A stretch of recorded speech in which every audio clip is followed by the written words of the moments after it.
Should you turn up your nose at someone? Sharon Horne-Ellstrom here.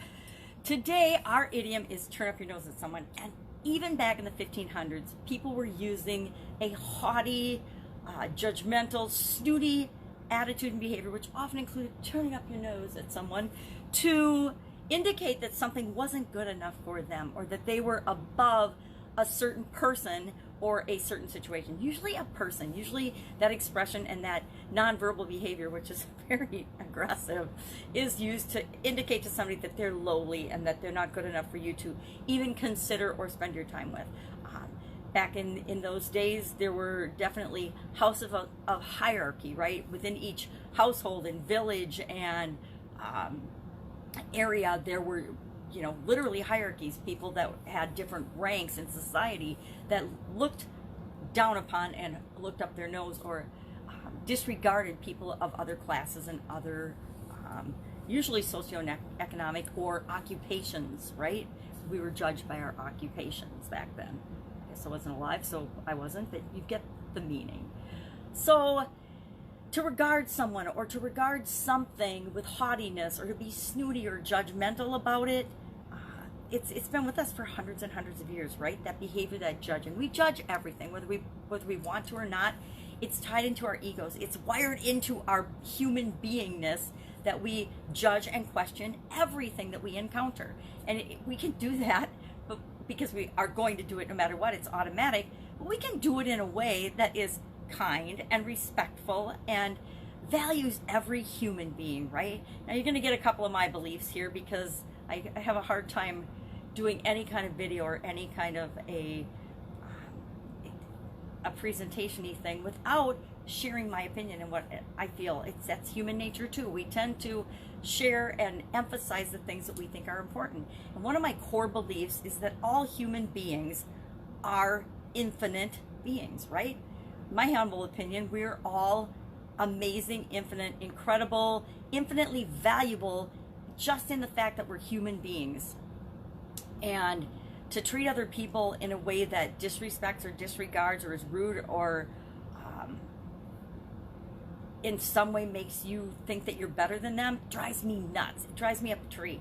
I have people in my life still, because they're my relatives, that have this entitled mentality, and they honestly believe that they are better than everyone else and that everybody else on the planet should kowtow to them, should, kiss their feet, and should treat them as if they're royalty. Now, it just makes me laugh because they're ordinary people, right? They're just like everybody else, but they think and they've taken on this air and this belief about themselves that they are far superior to all other human beings. And were they not my relatives, I wouldn't spend any time with them at all. They would not be anybody that I would ever even talk to or associate with based on their behavior and how they treat other people. Yet, there's people like that who come in and out of our lives, and I think they come in and out of our lives for a reason, to show us that we should treat other people the way we want to be treated. And you know what? They can treat people the way they want, and they'll get the results based on that behavior for their life. I'm going to treat people the way I choose fits with my core values and my beliefs, and I'll have the people in my life that are right for me. And that's okay, right? Because we're all different. We all want different things.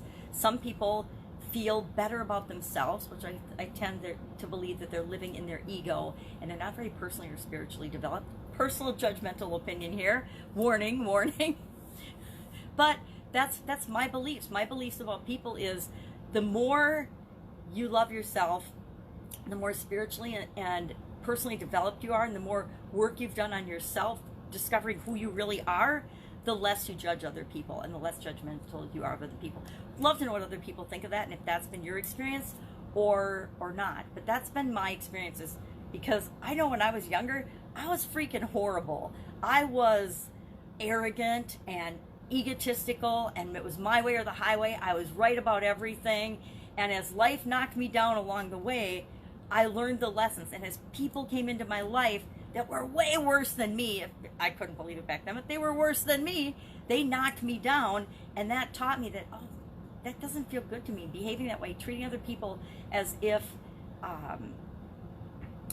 well, we're all different, right? But if I'm better than them in any way, shape, or form, feels wrong to me, so I'm not going to do that. And that's comes into our life. All kinds of lessons and all kinds of experiences come into each of our lives differently based on the lessons that we individually need to learn. And I suspect that some of those people, and there's probably a lot of those people right now during this pandemic, they're getting a huge wake-up call.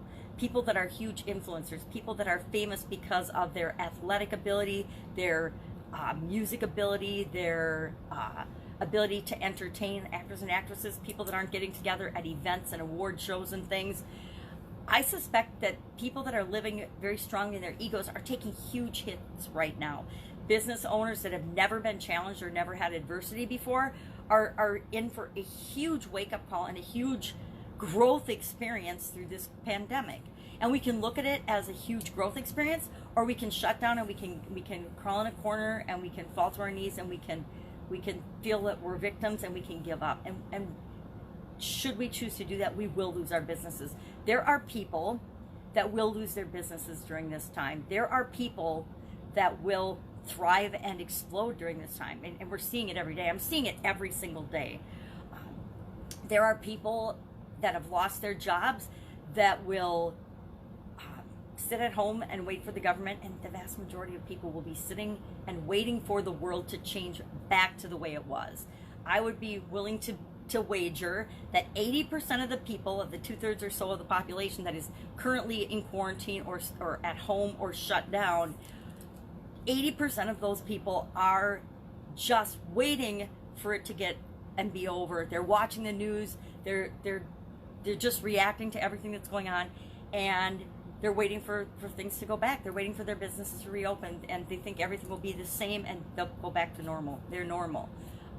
And then 20% of the people are saying, all right, this is terrible, and it happened. There's nothing I can do about it. What can I do? What am I going to do? What can I look at? What can I think about? What can I learn? Do I even want to go back to the way things were before? Because 80% of the people, of 100% of the people, were probably miserable in their jobs, right?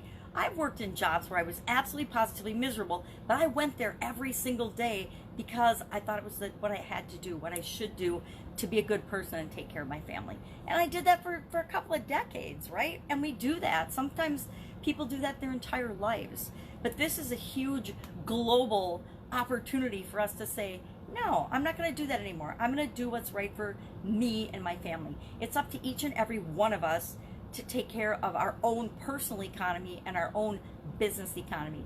It is 100% up to us and our responsibility to decide and determine and then to take steps to make sure our businesses survive or not. Whether your business survives or not, I don't care what business you're in, what industry you're in, it's 100% entirely up to you. Will you have to do things differently? I'm going to tell you, yeah. Every single business, whether they're running or not, is having to do things differently right now. So if you've been somebody that's been stoic and never wanted to change, you're in for a rude awakening. We are all, on a global basis, changing simultaneously. So none of us are in a position to turn our nose up at anyone else. We don't want to turn our nose up at our customers. Now is the time to be trying to find ways and contacting and serving your customers better than you ever have. If you've never paid attention to your customers, don't ignore them now, because guess what? When it's time for you to do what you usually do again, you're not going to have any customers. I almost guarantee it. Unless you have some kind of a commodity or a thing that people absolutely positively have to have, like electricity or water or something, and our utility, you're going to be in very big trouble. And those businesses are still running, right? So that's it. That's my little diatribe on turning your nose up at someone today. And of course, a huge dose of my own personal opinions and prejudice on how we should treat other people, especially if we want to survive this. And I say, give as much value as you can. Do what you can to help other people at every opportunity. Treat people the way you want to be treated, and you will be fine. You will shake out of this just like all of the rest of us who will come out pretty much unscathed. There's some of us, you guys, I'm not very hurt by this transition period. I kind of feel like everybody's going through what I've had to go through for the last 2 years, and maybe from a selfish standpoint, that's there's some gratitude in that. I know that no matter what happens, we'll figure it out. Have an amazing day. I will, of course, be with you tomorrow with another interesting idiom. What does it mean? Where does it come from? And how might you apply it to your life right now? If I can help you in any way, ask in the comments below. Or if there's an idiom you'd like to know the meaning of and the history of, ask that too. Share in the comments below. Have a great day, and I will be with you tomorrow.